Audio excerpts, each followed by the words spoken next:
Welcome to Just SA, the Climate Justice Sessions. My name is Sentle Nell, and join me on this journey as we unpack what climate change is and why justice is important when we talk about climate change. We'll be unpacking all the nuances and the jargon related to climate change and why it's important for us as South Africans, but most importantly, why it impacts us.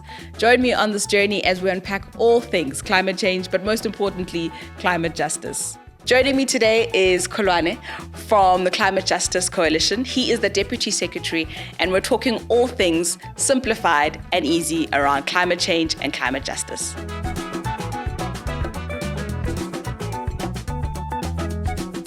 Welcome to Just SA, the Climate Justice Sessions. I'm your host, Sentle, and this is the space where we talk all things climate change, but most importantly, climate justice. On today's show, I'm joined by Kholwani, who is the Deputy Secretary of the Climate Justice Coalition. We'll be talking all things climate, why it's important, why it's so urgent, and why it impacts you. Kholwani, welcome to the show. Thanks, Sentle. Thanks for having me on the show. How are you doing?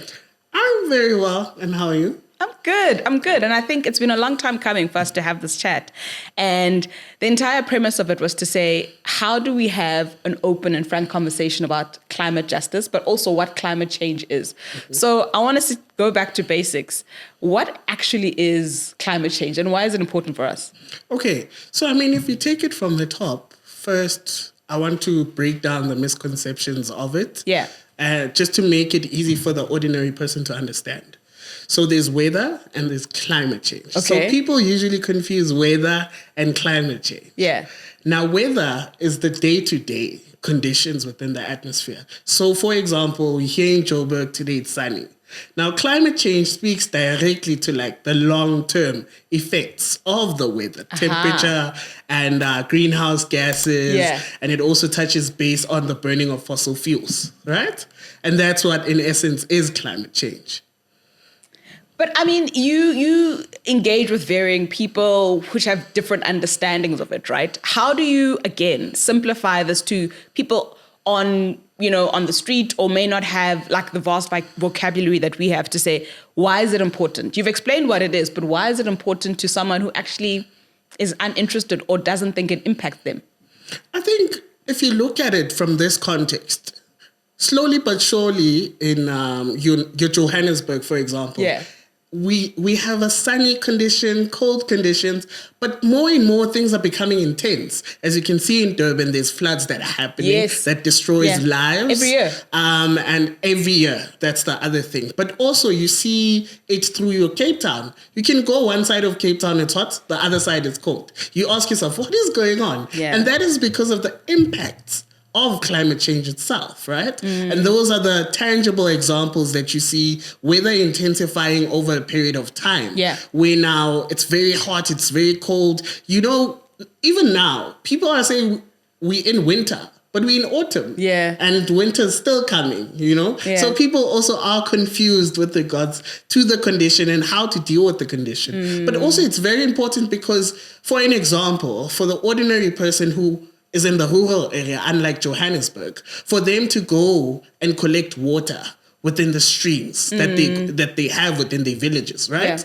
Now, those waters currently are contaminated. Correct. Why are they contaminated? Simply because there's a factory, there's a mine that spills out its waste to the water, that the very same water is going to the residents of those communities. And so those are the simple daily lived experiences of other people. Yeah. And it also affects the education system, the teaching and learning. If you ask me, education, how does climate change impact teaching and learning in South Africa? It's simple. The weather events, when it's, example in KZN, when it's flooding like that, students don't go to school. Because it's a safety issue as well. Exactly. Yeah. Because they also have a transportation issue where kids walk through rivers without proper transport to get to where they're going to school. So when it rains like that, missed day at school. So it's not just bad weather. It's also not just an environmental issue. It's also a social issue, right? And this is where I want to get into the crux of our conversation slightly, to say there's an aspect that affects people, and people are then impacted in the long-term effects, and the justice element comes into the fore. Talk us through that. Talk us through how the environmental impact is sort of intersecting with the justice aspect for people that are impacted by climate change. Interesting that you ask me, right? Most people would say that climate change or climate justice for the context of Africa looks directly like this. How so? So, for an example, we as Africans pollute the least, but we affect it the most. Yes. Now you ask yourself, how come that happens, right? It's because of multinational corporations coming into our space and wanting to extract, take, and make some form of development.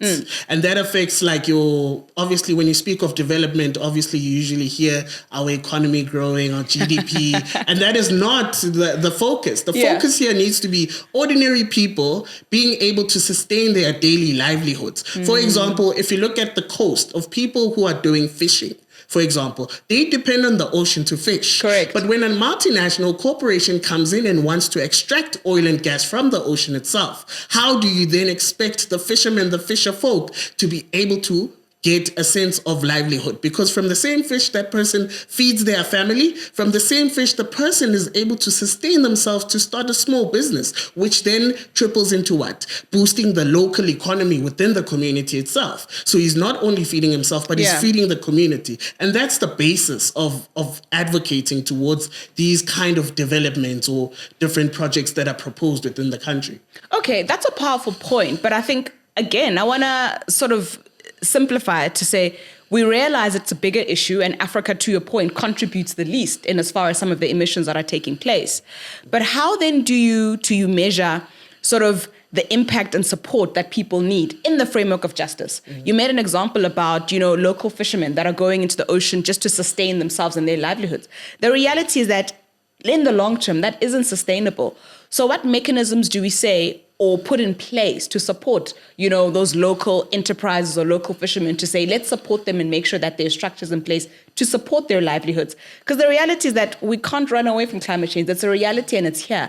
So what mechanisms do we put in place to support local SMMEs or local companies that are coming to the fore? So I think one of the things that we also need to realize or accept is that the literacy rates around climate change in Africa are sitting currently on 40%, right? Which means we are a region that is anti is a bad word to use, but we're not really much knowledgeable on what climate change is. And it's not necessarily our fault. Let's clarify and it's that. not our fault. Yeah. Compared to your global north countries, 100%. they are aware of what's going on. And so that's why when you speak about how do we then address it, right?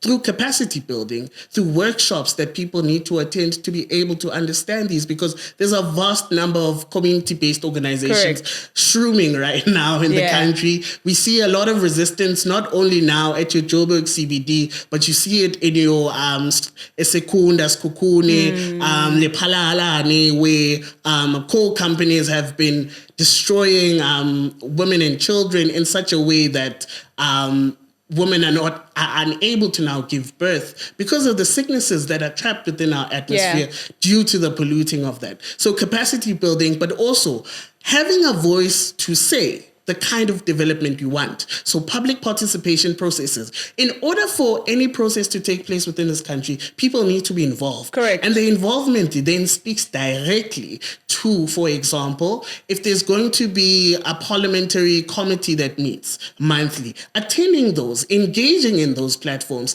is one of the avenues you can go about it, because in policy change, it needs a voice. So when they say someone from Mpumalanga to discuss an issue that they are going through, they are able to sit at the table and say, I am going through this first-hand experience, and not Kholwani here who stays in Joburg to express what is happening in Mpumalanga. Yeah. So people participating, accepting that, because also what you realize is that through these projects or developments that take place, the communities where the projects are taking place are excluded from the process.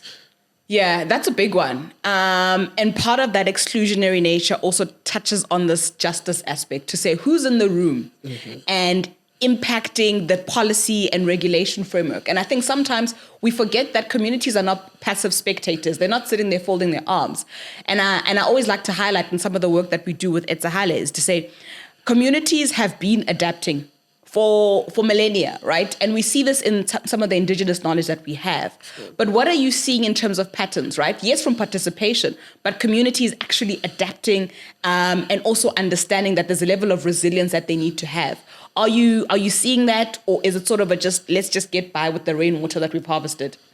In fact, adaptation measures now are more. Yeah. It's not only from a community level, but also provincial, national. It's now the talk of the town. So communities are adapting now. They've created mechanisms, ways in doing. In fact, a profound example that I recall from a young age, being from the East Rand, is us collecting bottles to be able to sell them to our nearest scrapyard, right? Yeah.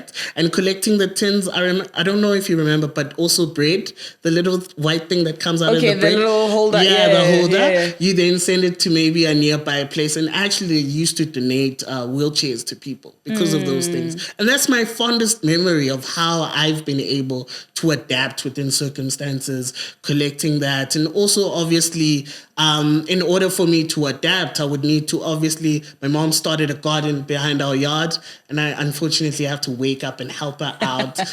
But I'm seeing the difference. Yes. The crops are growing. I never liked planting myself, but now I'm getting used to it, because now even the food that we consume, we need to know where it is produced or manufactured, because of how globalization has happened. Things are different now. Yeah. So Africa loses close to 15 billion in sort of climate disasters. And part of that money is also in loans that we have to pay back. Why do you think there's this upsurge for us to be aware and the urgency attached to it? Is it because of the money that we're losing from it? Or is it a sense of, okay, we need to sort of collaborate and pull together? Why do you think the urgency is so prevalent now? I think the urgency or the need why we need to do it now is because if we don't, it simply means that the planet comes to a whole extinction. The planet itself is going to be destroyed. And the people that destroy the planet in actual nature are humans themselves, because climate change is human-induced. Yeah. That's something we also need to understand, that it's caused by us. Correct. You know? We're all contributors to the climate being what it is. Yes. So let's backtrack a little bit. You still have a lot of climate deniers and individuals that are of the view that, listen, the rest of the world has had millennia again to adapt and to develop. Now that it's Africa's turn to develop and grow, we now are being plugged on with, oh, you can't use X amount of emissions, you have X amount of regulations, stop with coal. What do you say to those people? Sure, the climate denies, but the people that are saying it's our turn to develop, why now are we getting restricted now? I think that's one of the most hardest hardest conversation to have. And I say hard because I know particular denialists from this. It's from your government, it's from your ministers. Yes. It's deliberately people in power.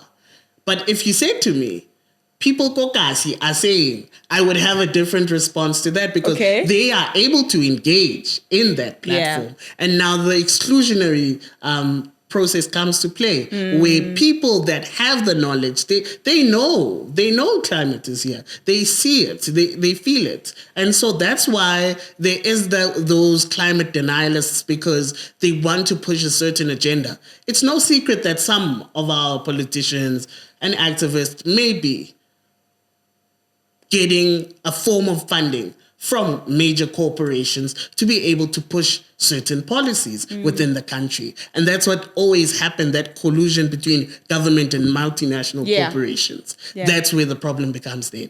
And of course, the ordinary man or woman on the street gets impacted by this.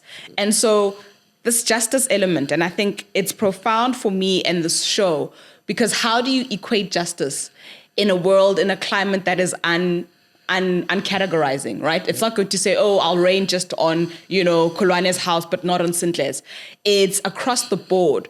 So from a mechanism of equity and justice, how do we empower our people, but also be active participants in making sure that things like JET, right, are equitable and fair?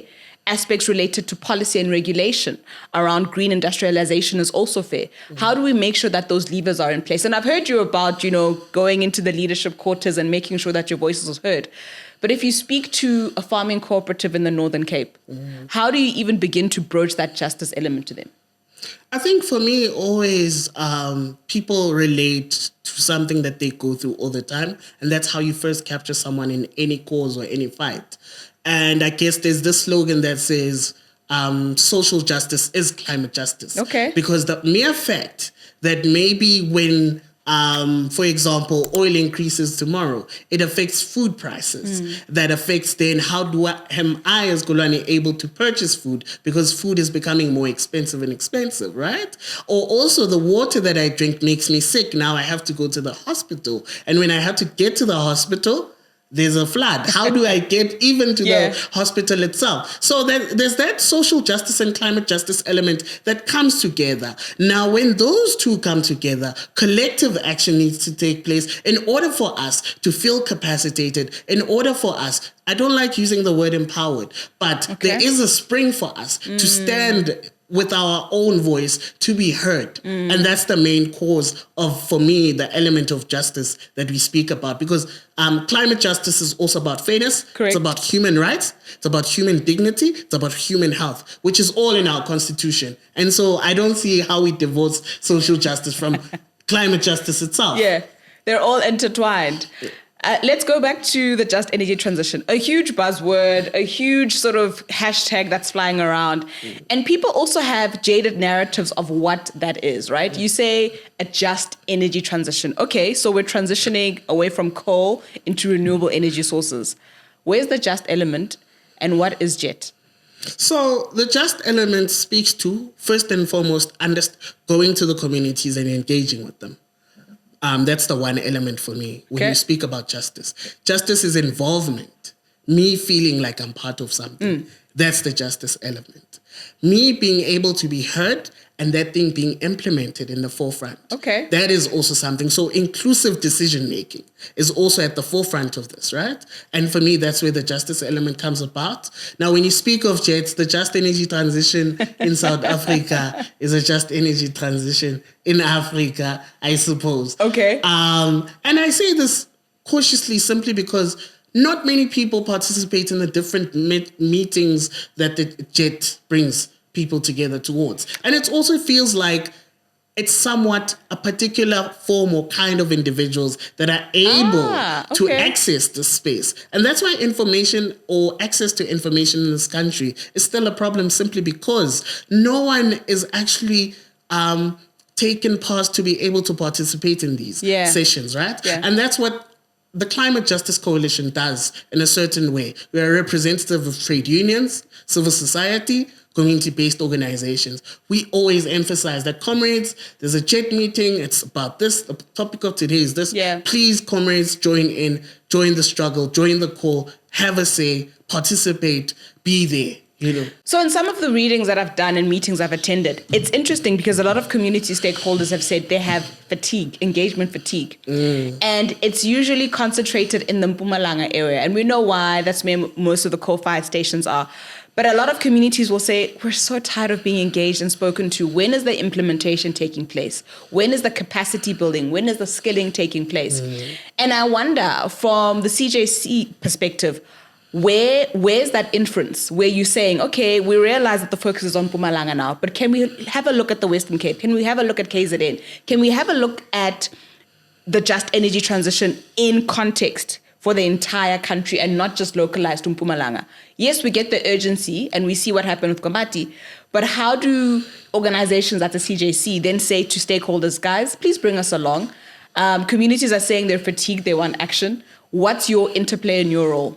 I think our role is the connector role. But also there's a campaign that we're working with called People's Power. So people themselves are actually saying, CJC, our problem is 1, 2, 3, 4, 5. We chart a strategy towards how then we get to the implementation phase. And we obviously do that collective action as civil society, as community-based organization. And interestingly enough, CJC just moved into Northern Cape because we've been in all the provinces except Northern Cape. And so we are now growing to the Northern Cape. And so now the conversation is going to be vast. Our People's Power campaign now is going to be vast with more voices into it or more voices influencing the conversation of climate justice, but also the action element. Because we also know that we are very beings that want to see action taking place. Of course. And that's why we've then decided to then branch into the Northern Cape and create that form of membership to take place. Yeah. And, I think from a CBO perspective, you see how those structures are so important from an educational standpoint, as you highlighted earlier on. But Kholwani, I want to do a little personal deep dive. Why is this work important to you? Why does it matter so much? And why the call for climate justice for you? I think personally, first and foremost, I don't know if you can hear my breathing from here. I breathe heavily. Simply because I'm from an industrialized community, a small township called Guatema, which is in Springs, mainly filled with mines and industrial areas. And so for the longest time, I've had a breathing problem. And so that's where then this comes from. So I'm from a mining affected community, some people would call it. And so with those mines obviously having to leave my community. When I was young, we used to play in some of the ponds around there. And so even you see, like I have a shortness of breath to a certain extent. And that's why, obviously, I feel this reality. I go through it. I've experienced it. My mom has asthma. My dad has asthma. I have a breathing problem. I'm yet to discover if I have asthma, but so far, no. So it's a lived reality that has impacted your life. And so the call for it, and you'll correct me, is it called to purpose, or is it making sure that other communities are not as impacted as you and your family was? For me, it's about other people not being affected by this. And that's why I stand firm and strong towards the call to climate justice and social justice. But how does that work look like in real time? Because you have that lived experience and your personal experience too. But sometimes when you speak to these big organizations that impacted from a health implication standpoint, what does that pull look like? Are there any wins, or are they deeply personal losses where you realize you actually are fighting against the man and it's not a winning battle? What does that look like, and how does that show up personally for you? For me, how it shows up personally, in my community, more and more currently, I'm seeing more houses have solar panels, which is very rare for a township in 2025 to have a solar panel. But it's a lived reality of load shedding that has taught our people that, no, guys, something needs to happen because we're in the dark. And so that is through, obviously, those engagements that we've had, community meetings and BIZOs, towards engaging people on how do we adapt and what are some of the adaptation mechanisms put in place for us to be able to live a sustainable life. And is that landing in the community? Like, are people actually getting and understanding, one, the urgency for climate action, two, the justice element to say, hey, we need to get our own here. We lived in this community and this company or mine contaminated our water stream. Is that landing from an understanding standpoint, but also justice element? I think it's probably landing, right? Because you also have your schools coming to you like, hey, Kholwani, we'd like to plant trees in our school because when it rains, too much water within the hallway. But we also get it when you have to go to the hospital and there's a form of electricity in the hospital, but obviously the other places are shedding. And that's obviously because of the solar panels that have been donated within the community, and also that lands in which we have dump sites in the township. And because waste management is part of also the cleaning up of the environment, you see more and more dump sites being cleaned up. You also see more and more of collection now. Even here in Joburg, there's a strong collection of tins. And less also on littering. People are no more littering. People feel bad when they have to throw down a paper. Where I think when I was in high school, I used to do it all the time, unfortunately. And I still feel guilty, but the campaign work behind what I'm currently doing is motivating me and inspiring me. And I know it's inspiring others and also to be part of that change. And that change is visible. You can see it. So there's definitely a level of conscientization that's taking place where people are aware of the impacts. But, it's said more often than not that the face of climate change and injustice is Black women who are in the front face of having to do the work around water and making sure that families are provided for. Why do you think there's still a narrowed view of women in the space? And what has been your interaction with the forces that are traditionally very stoic and don't want that change or the voices of women to come to the front? I think that then touches base on how the system of itself is rigged. It's rigged in what sense? When there's women and youth are excluded from the process within these different conversations. And one thing we need to come to terms with is that women and children are actually also the ones more impacted by climate change, right? 100%. And so having them in the forefront in which they belong there. And that's why more and more now the space is a bit changing. Okay. Where women comrades are coming to the fold, more women are being given, are taking the platform towards advancing conversations around climate justice, around social justice, around what it means for them to take the lead towards creating a change within their own communities, right? And that's where I feel we need to get to a place as a society that is obviously controlled or taken place over through patriarchy. And I mean, the system is clearly closing down. And the climate justice space is one space for me that I've seen the different, power dynamics taking place. Okay. Power dynamics in the sense, is it intersectional? Like, do you see that overlap of women leaders, men leaders that are in different streams, but when it comes to climate justice, they come together, or? They obviously come together. Okay. But also there's a question of race, class, gender. And so that in the climate justice space is also something that is being slowly but surely unturned. And that's been my concern, because sometimes you get into these spaces, particularly civil society and in the private sector, where we talk about climate change, but you still have this white male gaze and facade that's the gatekeeper, right? And that's who you have to interact with first before you actually get to the crux of the matter. How does that look like for the spaces that you're in? Do you still sort of see, yes, the gaze of patriarchy, but sort of stoic white men that are like, listen, not on my watch, we are the gatekeepers of the CBO space or the climate space?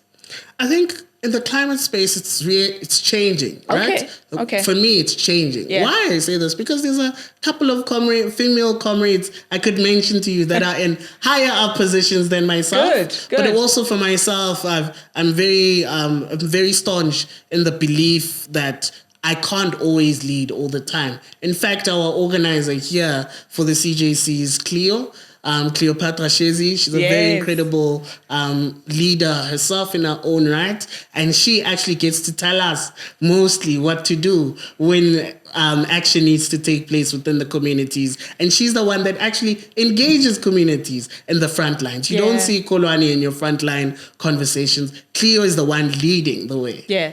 But Kholwani, why aren't you there leading the way? Why aren't you in the communities chanting? I mean, for me, I also do that.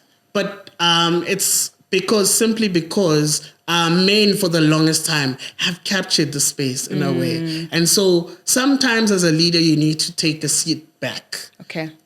And it's not about allowing, it's about people taking up the space. It's not that women don't want to participate. Yeah. They are empowered. They are capacitated.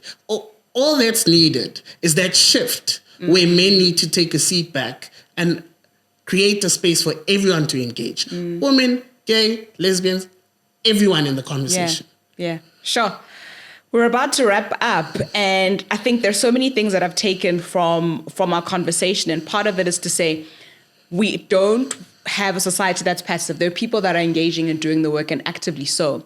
The difference, though, is making sure that they have spaces and avenues to have their voices heard, but also the amplification aspect. But I wonder, as we wrap, what would be your call to justice? What would be your call to action to say, we're in this space? You said there is no social justice without climate justice. But what is the call for an individual that's listening and saying, the lines are still blurry for me. Yes, I see the reality of climate change, but what does it look like for me to actually step up? I think the call for me is, first and foremost, realizing that climate justice is justice in itself.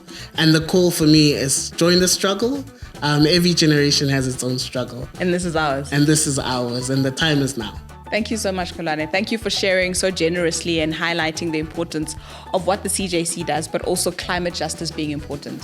Thank you so much, Sentle. And that's a wrap on Just SA's first episode.